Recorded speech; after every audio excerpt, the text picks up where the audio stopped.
ஒட்டுமொத்த அமெரிக்காவும் இப்போ பாகிஸ்தானை சேர்ந்த ஒரு நபரான ஆசிப் மெர்ச்சன்ட் யார் அப்படின்னு தான் வந்து தேடிட்டு இருக்காங்க. அதே போல இந்தியாவிலையும் இந்த செய்தி பரபரப்பாக பேசப்பட்டு வருது.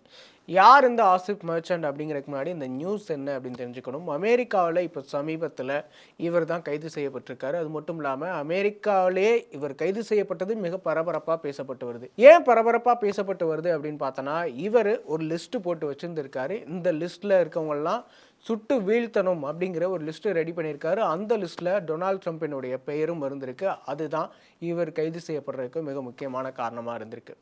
இவர் யார் அப்படின்னு பார்த்தோன்னா, ஆசிப் மெர்ச்சன்ட் 46 வயதை சேர்ந்த பாகிஸ்தானை சேர்ந்தவர். இவர் கடந்த சில மாதம், அதாவது கடந்த ஏப்ரல் மாதத்துல இருந்து அமெரிக்காவுக்கு விசிட் பண்ணியிருக்காரு. அங்கே விசிட் பண்ண நேரத்தில் பார்த்தோம் அப்படின்னா, இவர் நிறைய இடங்களுக்கு போயிட்டு வந்திருக்காரு. சந்தேகத்திற்குரிய வகையிலும் இருந்திருக்காரு. அதன் பிறகு போலீஸ் கஸ்டடியில் எடுத்து விசாரிக்கும் போது தான் தெரிய வந்திருக்கு, இவர் மேலே FBI மூலமாக இவர் வந்து விசாரிக்கப்பட்டு வர்றாரு. அப்படி விசாரிக்கப்படும் போது தான் தெரிஞ்சிருக்கு, இவர் வந்து பாகிஸ்தானை சேர்ந்த ஒரு ஏஜென்ட் அப்படின்னு தெரிய வந்திருக்கு. ஸோ அது மட்டும் இல்லாமல் இவர் பாகிஸ்தான்லேருந்து வர்றதால பாகிஸ்தானுக்கு தொடர்பு இருக்கிறாரா அப்படின்னு பார்த்தா இல்லை, இவருக்கும் ஈரானுக்கும் தொடர்பு இருக்குது அப்படிங்கிறதான் தெரிய வந்திருக்கு. ஏன் அப்படின்னா, இவர் அமெரிக்காவுக்கு வர்றதுக்கு முன்னாடி ஈரானில் கொஞ்ச காலம் வந்து தங்கியிருந்திருக்காரு. அங்கே சில திட்டங்களும் தீட்டியிருக்காரு. அதன் அடிப்படையில் தான் வந்து அமெரிக்காவுக்கு வந்திருக்காரு.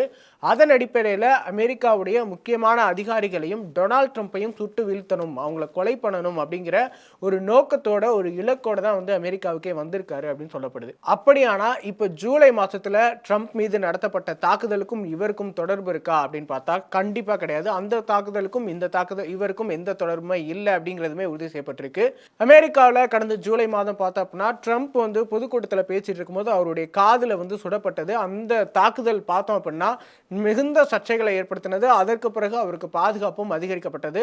சொல்லப்போனால் அதற்கு முன்னமே வந்து அவருக்கு பாதுகாப்பு அதிகரிக்கப்பட்டது அப்படின்னு தான் சொல்லணும். ஏன் அப்படின்னா, அதற்கு முன்னாடியே வந்து இவரை கைது பண்ணிட்டாங்க. ஜூன் மாதம் கைது பண்ணது மட்டும் இல்லாமல் இப்போ இவரை வந்து ஏன் இந்த நியூஸ் வந்து திரும்ப பிக்கப் ஆயிருக்கு அப்படின்னு பார்த்தோன்னா, இவர் மேலே ஒரு முக்கியமான குற்ற வழக்கு வந்து வைக்கப்பட்டிருக்கு. இவருடைய லிஸ்ட்டில் வந்து யார் யாரெல்லாம் இருக்காங்க அப்படிங்கிற விஷயமே தெரிவிக்கப்பட்டிருக்கு. அமெரிக்காவுடைய முக்கியமான அதிகாரிகளும் டொனால்ட் ட்ரம்ப்பும் இவருடைய லிஸ்ட்டில் இருந்திருக்காங்க அப்படிங்கிறதா மிக முக்கியமான விஷயம். அது மட்டும் இல்லாமல் இவர் முக்கியமான ஒரு குற்றவாளியாகவுமே வந்து இப்போ குற்றம் சாட்டப்பட்டிருக்காரு. இப்போ இவர் எங்கே இருக்காரு அப்படின்னு பார்த்தோன்னா, நியூயார்க்கில் இருக்கிற ஜெயிலில் வந்து அடைக்கப்பட்டிருக்காரு. இந்த ஆசிப் மெர்ச்சன்ட் எதற்காக வந்து அமெரிக்காவுக்கு வந்தார், ஏன் வந்து அதற்கு முன்னாடி கொஞ்ச காலம் ஈரானில் இருந்தார், இவர் பாகிஸ்தானுக்கும் ஈரானுக்கும் இவருக்கும் என்ன தொடர்பு அப்படிங்கிற பல சந்தேகங்கள் வந்து எல்லாருக்குமே வந்தது.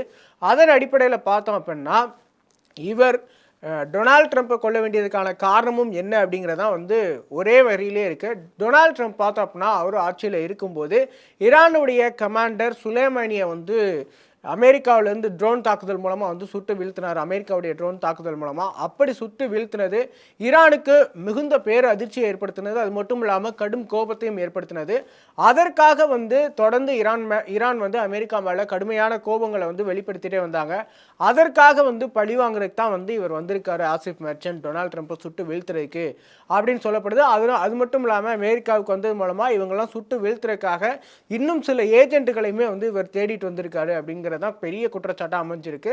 ஸோ அப்படி பார்க்கும்போது ஈரானுடைய கமாண்டரை வந்து சுட்டு வீழ்த்தினது தான் காரணமா அப்படிங்கிறது வந்து விசாரிக்கப்பட்டு வருது. ஆனால் இதற்கு வந்து ஈரான் கடுமையான எதிர்ப்பை வந்து பதிவு செஞ்சிருக்கு.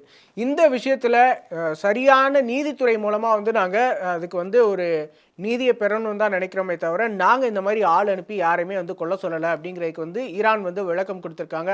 ஆனால் அமெரிக்கா இதை ஒரு மிக பரபரப்பான ஒரு விஷயமா பார்க்குறாங்க. ஏன் அப்படின்னா, அதிபர் வேட்பாளரையோ அல்லது முன்னாள் அதிபரையோ வீழ்த்துற அளவுக்கு வந்து, அதுவும் அமெரிக்க மண்ணிலேயே வீழ்த்துற அளவுக்கு வந்து உள்ள ஆட்கள் வந்துட்டாங்க அப்படின்னா, தேசத்தினுடைய பாதுகாப்பு எந்த அளவுக்கு இருக்குது அப்படிங்கிறது ஒரு பெரிய அச்சத்தை அங்கே ஏற்படுத்தியிருக்கு. அப்படி இருக்கிற பட்சத்தில் தான் இவரை வந்து இப்போ சிறையில் அடைச்சிருக்காங்க.